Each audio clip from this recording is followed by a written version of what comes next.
Now let's insert a table. All right, adding a table to a document is a really useful way to illustrate information that's intended as quick reference and analysis. And so a table is actually a grid of columns and rows that you can fill in with text and with graphics. The cell is the actual box that's formed by the intersection of a row and a column. And the lines that divide the columns in the table help us see that grid-like structure, and we refer to those as borders. All right, so I'm going to get out of my header and footer area, and I'm back into my document, and they would like me to scroll up to the area right exactly where I am on page 2. So let me go into a 100% here, and I want to go to the preventative options where it's the top of our document window. All right, so it's the top of my window. I want to select that heading, preventative options. So I'm going to select this heading, and I want to go to my layout tab, and they actually want us to attach the 2 paragraph marks that are below it. So we want to include these when I select. So I'm going to start that over there. I want to include those 2 paragraph marks. I'm now going to go to my layout tab, and I want to click on the columns button in my page setup, and I want to change that to 1. And then we will simply deselect our text, and we're now going to scroll to see the bottom half of page 2. So I deselect. I want to take that insertion point before the first paragraph mark below my heading, right here where it's currently blinking, right? And I want to click on the Insert tab, and I want to say, I want to go to my Table button. So up on my Insert tab, I want to go, here's my table, and I want to say Insert Table, and it's going to ask me how many rows and how many columns, and I want 5 for the number of columns, which is already there, and then I want 6 for my number of rows, so I'll type in the number 6. And then I want to make sure that the fixed column width is set to, is selected, okay, it is selected, and then I'm going to say OK. So now in my Home tab, I want to click on my Show Hide button, and I want to turn it off because it makes it easier for me to write inside of my table. So in the first cell, I'm going to type in the word disease.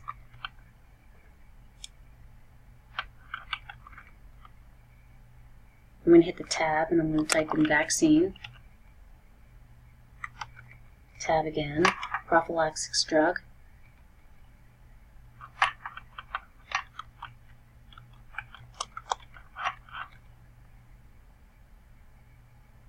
Hit the tab again, eat and drink safely.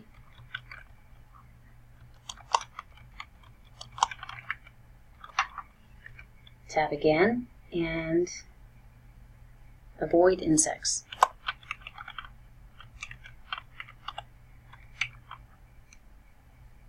And I'll hit my tab.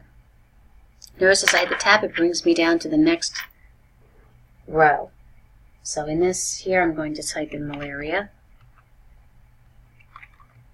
I'm going to hit the tab button 2 times, and I'm going to come up to my bullet list arrow, and in here I'm going to select the checkmark style. So I'm checking off this section here, and I'm going to hit the tab 2 more times, come back up, and again use my check mark. And so we're going to complete the table. So the next disease is going to be typhoid.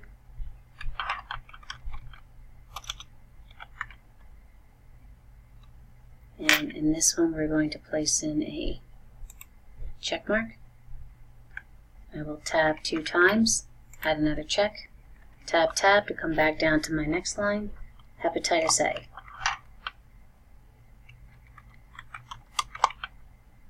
I'm going to tab, enter in a bullet for hepatitis A, and that's the only one, so I'll tab, tab, tab, tab to chlora. First box is going to have a check mark. and tab, tab, check, tab, tab, and the final box is Japanese something.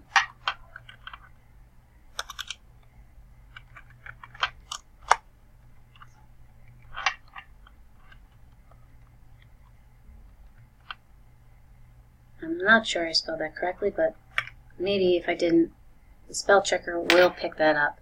So if I put a check mark there, and then we put one in the final box. Alright, so it may have popped over. Alright, let's not worry about that just yet. So I've entered in all my data.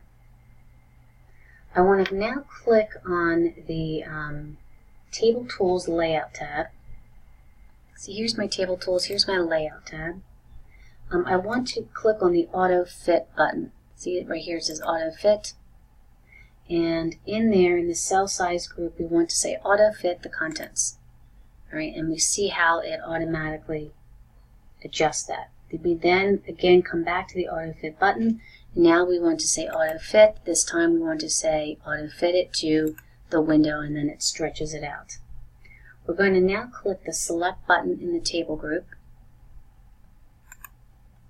and we want to select the table. So I choose down here Select Table, and that selects the entire table for me. We want to go to the Align Center button, which is in my alignment group. See, over here's my alignment group.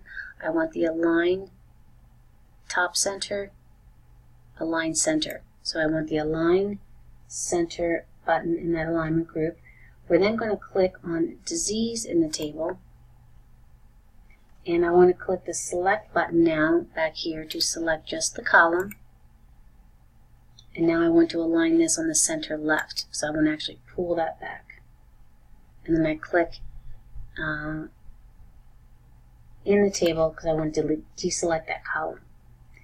I again want to go up to my Table Tools. This time I want to go up to and activate my Design tab.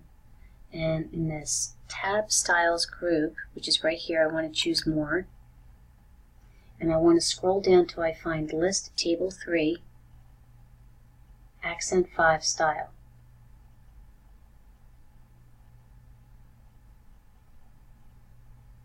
So it's under the List area, so it's going to be List Table 3, List Table 3. I found that, then I want an Accent 5, so I'm going to take a guess and go 1, 2, 3, 4. There it is right there. Alright, so I'm going to go ahead then, save my changes.